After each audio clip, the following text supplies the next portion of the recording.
Hey y'all, welcome to this week's show. Today we will talk about a plant that I brought up, I don't know, 2-3 weeks ago, maybe a month. And it is the Rhebards family. That includes currants and gooseberries. Now, if you happen to listen to that episode recorded a few weeks ago, you may remember that in the state of North Carolina, it's illegal to grow currants and gooseberries. Yes. The same plant that's grown in 49 other states, approximately. It may be a little, I'm not sure it'll grow in Florida. Maybe it's a little too hot there. But yeah, I mean, basically 49 other states. The same plant that's grown in nearly every country in the entire world is illegal in North Carolina. Why is that? Well, because there is a very slim, like less than 5% chance that one of them could have a bacteria. I can't remember if it's I guess, no. Well, it's a plant disease of some sort. I'd have to look it up. It's a rust, if I remember correctly, that could infect Christmas trees. Well, you may ask yourself, aren't there other states that grow Christmas trees? Yes, there are many other states that grow Christmas trees. Aren't there other countries that grow Christmas trees? Yes, there are many other countries that grow Christmas trees. Do they ban currants and gooseberries? No. And oddly enough, they've never had their crops of Christmas trees wiped out by whatever little fungus or whatever it is that may potentially grow on a currant or gooseberry. Okay. So really it is idiotic.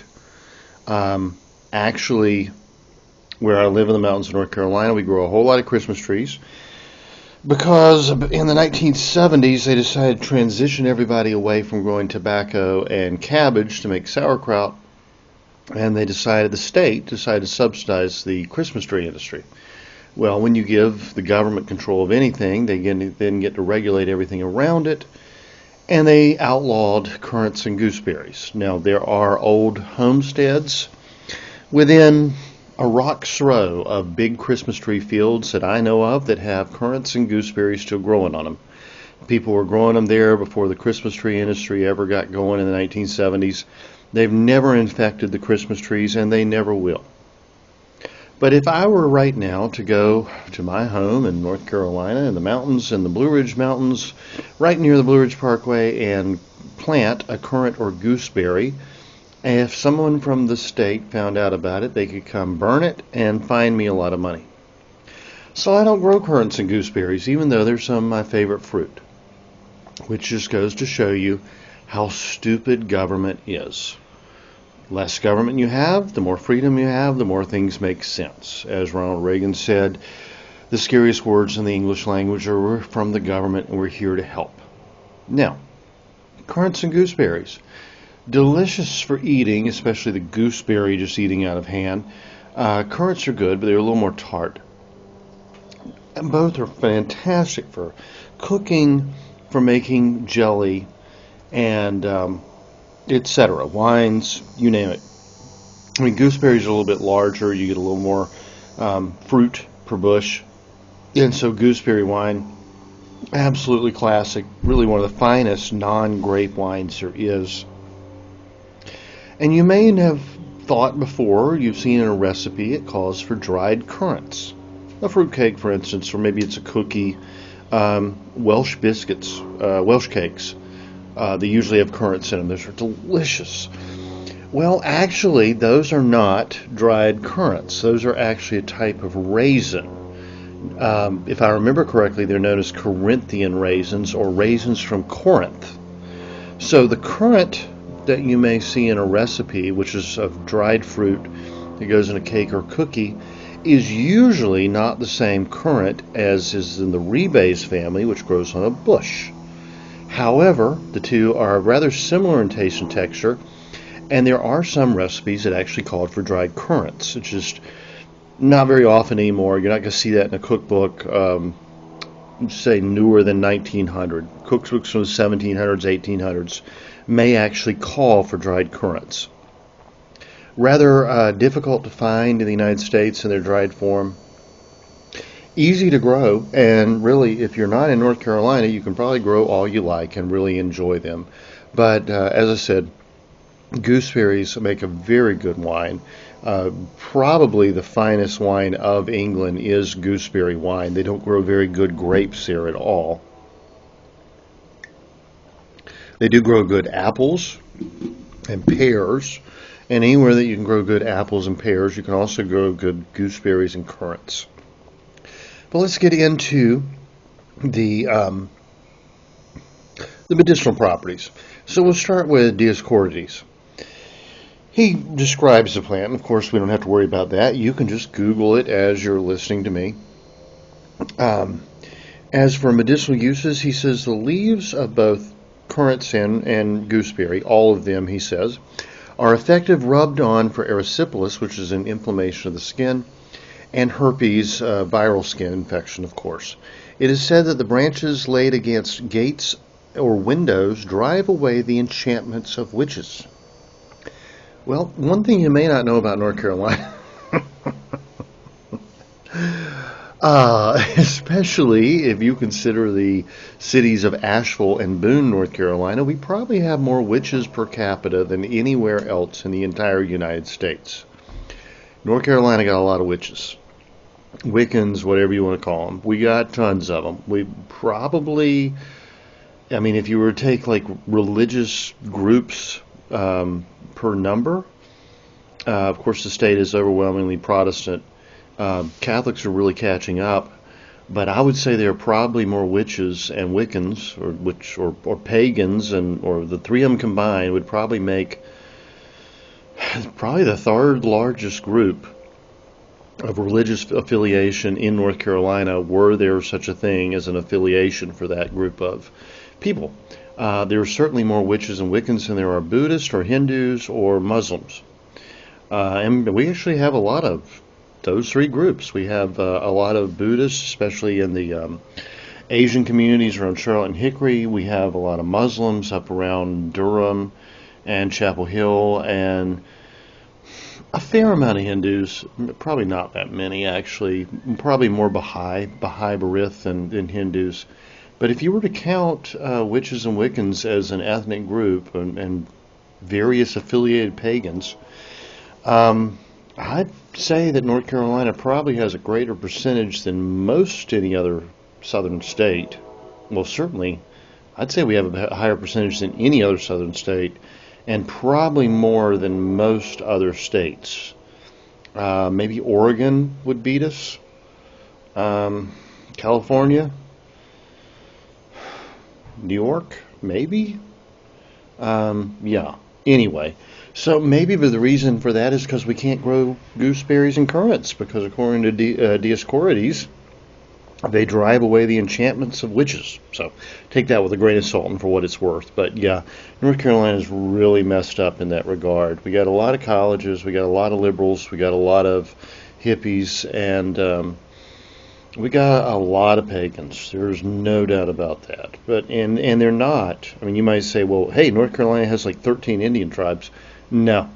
Um, the vast majority of Native Americans in North Carolina are Southern Baptists or Methodists.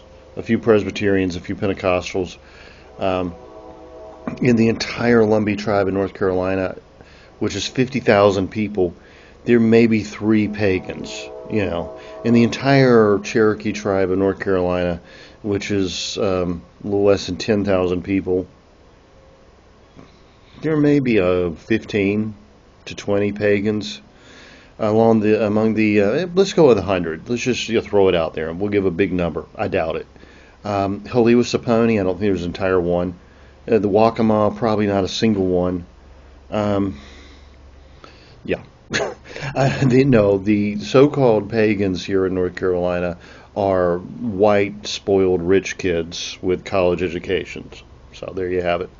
Anyway, he says that if anyone picks up the rhamnus, which is any of the rebase families, the gooseberries and currants, while the moon is decreasing, and holds it is effective against poison and mischief, and is good to carry around them and maybe put around ships. It is also good against headaches and against devils and their assaults. Again, who knows? We probably got a lot of devils here in North Carolina. I don't doubt that at all, just judging by our crime rate. It is also called Persephonian, or we don't need to get into all that. All right, so Gerard, 1500s England, said, the fruit of it is used in diverse sauces for meat, and those who are skilled in cookery can tell better than myself. Apparently, Gerard was not a very good cook, and he admitted to that. But yeah, especially the currants, you're going to get sort of like almost like a lingonberry or a cranberry sauce, which is just excellent. Fatty meats and game. Gooseberry is going to be good, especially with duck and goose. Anything in the fowl, gooseberry just works really well with wild fowl. He says that both are used in broth and can be substituted for verjuice. Verjuice is the juice of unripened grapes. It's sour like vinegar, but it's not. It doesn't taste like vinegar. It tastes like sweet juice that just isn't sweet. I know it's kind of hard to describe. It's like the difference between lemon juice and vinegar, and it's very good. It was used in a lot of old recipes. Not used much at all now, but would have been very common even just a few hundred years ago.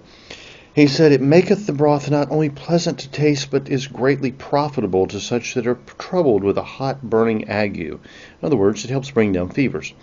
He said, they are diversely eaten, but howsoever they be eaten, they always engender raw and cold blood, and nourish nothing or very little. They stay the belly and stanch the bleeding. Well, actually, they're quite nutritious.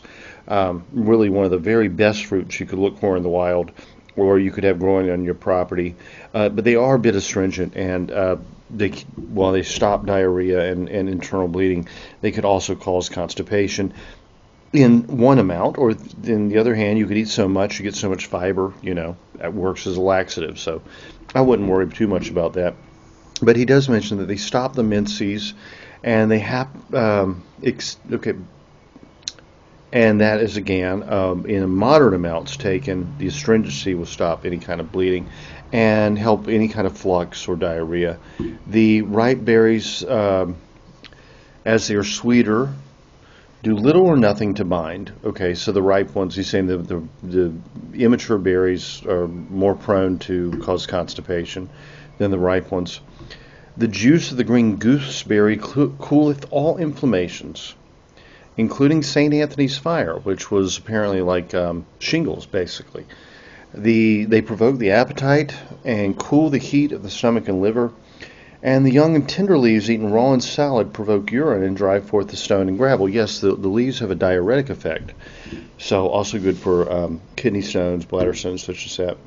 About 100 years later, Culpeper said, the berries, while they are unripe, being scalded or baked, are good to stir up fainting or decaying appetite, so stimulates the appetite. Excellent to Well, he's got a lot of different. It's Old English, so I'm trying to translate as I go.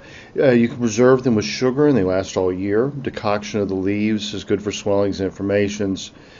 Saying at these fire, the gooseberries being eaten are an excellent remedy to allay the violent heat, both of the stomach and the liver.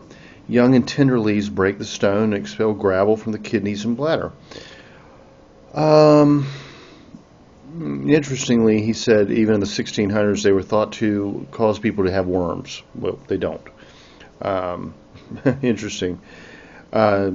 Miss Grieve in the 1930s says the black currant could be found wild throughout Yorkshire into Scotland. We don't have them really wild here. They're transplanted. They were brought in by our ancestors to be grown.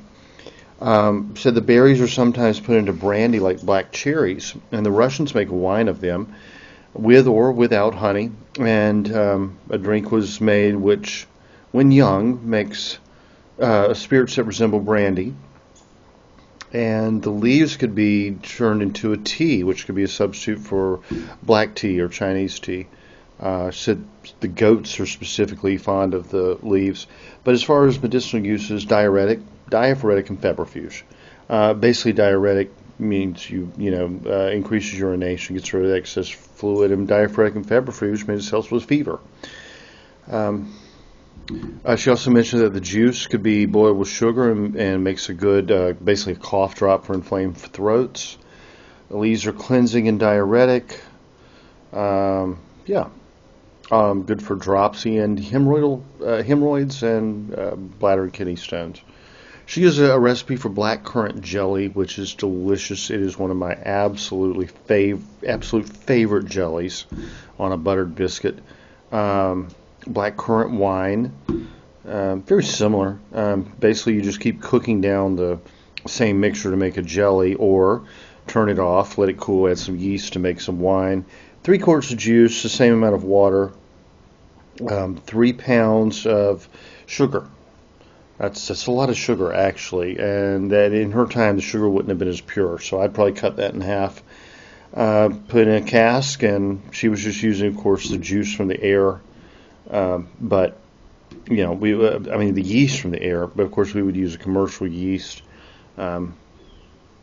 You could use the yeast, the natural yeast in the air, absolutely, but you're also probably going to get some acid or bacteria, and you're just as likely to get a vinegar, probably even more likely to get a vinegar than you would a wine. She talks about the difference between black currants and red currants, and she says the red was better for cooling the body and had more vitamin C, which made it good for scurvy. Good for flatulence and indigestion. Helped with the poisons, removing the toxicity from the body. And, of course, gooseberry is a larger berry and just more worth your time if you're trying to make like wine. You want a lot of juice or jellies, but, if I had to pick, I'd go with some good currants and, just grab a handful of them and have them alongside some food. But yeah, I really do like some currant jelly, actually. Medicinal actions and uses of gooseberry. Formerly said to cure all inflammations. The green berry, specifically astringent. As a spring medicine, gooseberry is more valuable than rhubarb. In one of many books on the plague, published in the 16th century, the patient is recommended to eat gooseberries. So, good basically as a mild laxative and to bring down fevers and to get rid of urinary gravel, essentially. All right, so moving on to about 1900, 1920, Brother Aloysius said, both of the black currant, we'll start there, both the leaves and the fruit are used medicinally. Both remedies are diuretic and recommended for painful urination. Black currant remedies are stomachic, diaphoretic, and good for throat infections, migraine, indigestion, dropsy, and rheumatism. As for gooseberry, he said people with acid stomachs should not eat gooseberry. It is highly recommended for those suffering from involuntary seminal discharges or leukorrhea, and also stimulates appetite.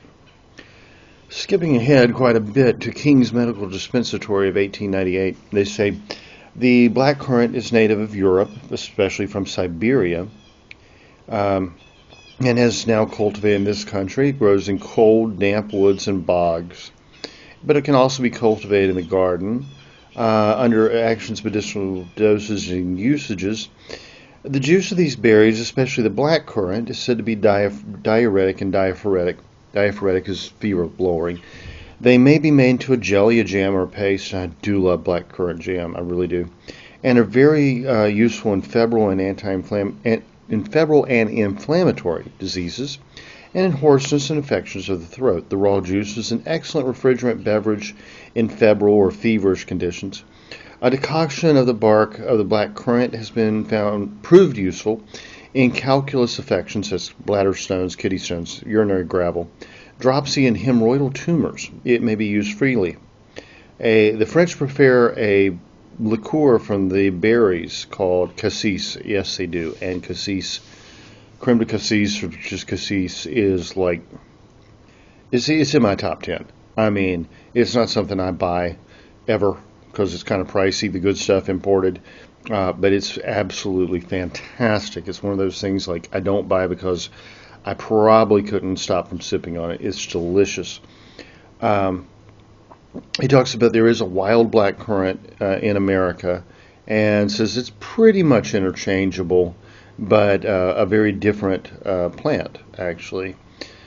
Now, getting up to modern times, and they also mention that wild black currant or buffalo berry grows most prominently in Missouri and was actually a wild food that they took advantage of. Early settlers, it's like 1898. There was a fair number of people in Missouri, but they still would have remembered the settler times.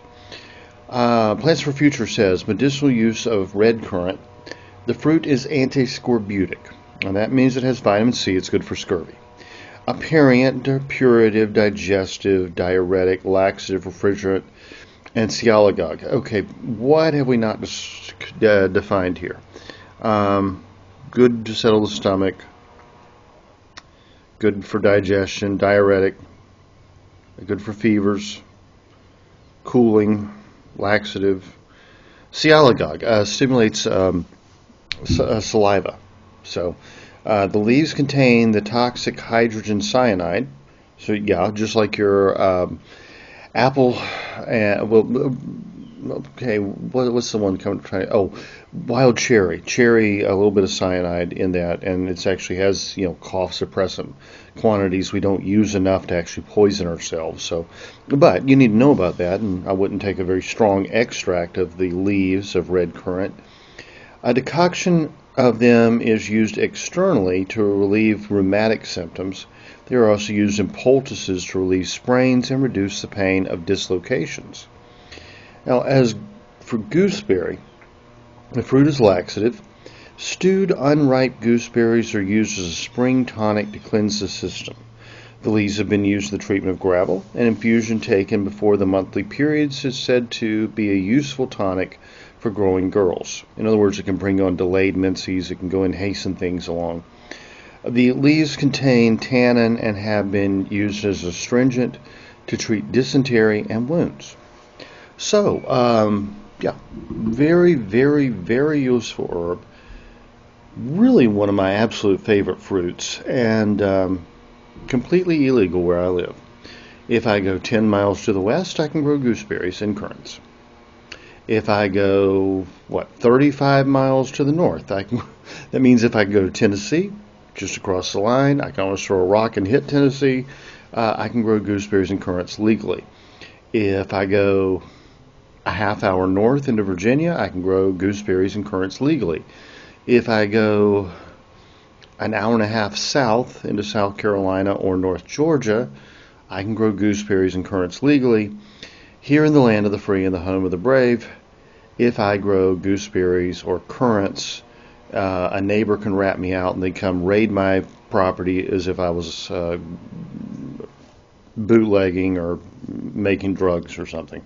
If I had a pot farm, there's probably actually not that much more of a penalty for growing marijuana on your property than there is gooseberries and currants in North Carolina. Just two different agencies you're going to have to face, and any way you look at it, you're either going to pay a big fine or you're going to end up in jail. And if you try to protect your property, they're going to shoot you. And there you have it. So here we are in the land of the free and the home of the brave, and you can get killed or imprisoned for growing gooseberries. So, hey, if it makes sense to you, it doesn't make sense to me.